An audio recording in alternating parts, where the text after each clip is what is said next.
It was about a week before Christmas, we started noticing Bennett just when he would have his tight pajamas on, those cute little full onesies with the zip all the way up. We noticed that the right side of his body, everything just kind of looked a little bit bigger. We would lay him down for diaper changes, and we would see that it kind of stuck out a little bit more on this side. And the more we paid attention to it over the few days and we started feeling around, it was just rock solid right underneath his rib cage where your liver is. Yeah, and then we decided to, let's go get this checked out, and went to a walk-in clinic over the weekend right before Christmas, and they immediately sent us to Women's and Children and said, hey, you're going to have scans to figure out what this is, so why don't you go straight to Women's and Children.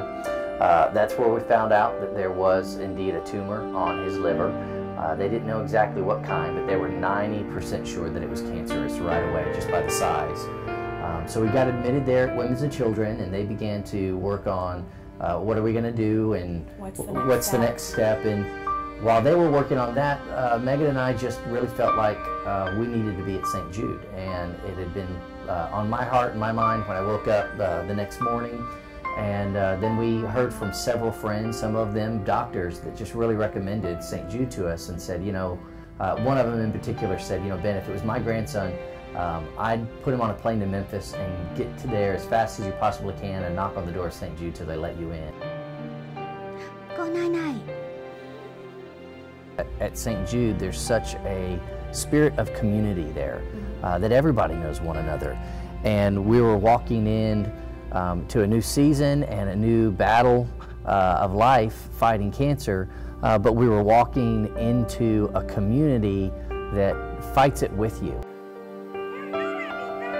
It was one of the nurses who, even after he passed away, she said, I don't want him to have to be alone. And so she sat with his body until they moved him all the way to the area where he'd have the autopsy the next morning. Because she told us, she said, you know, the nurses that were on call and on staff, they're going to be coming in and out of the room. And she said, and I don't want him to sit alone. And so she even used her day off to sit there in the hospital right next to his bed so that our little boy wouldn't be alone. They didn't send one bill to us. Not one bill. I received the explanation of benefits from our insurance company, and that little line item where it says, this is what you will owe, this is the bill that will come in the mail to you. Thousands and thousands and thousands of dollars. And we never got one bill. And it was something that I just appreciate.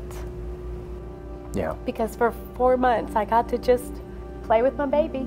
And I didn't have to worry about when we get back home, how are we going to figure this out? How are we going to continue to go on? And I mean, I trusted the Lord through all of it. But man, He has done a good work in what St. Jude does for families.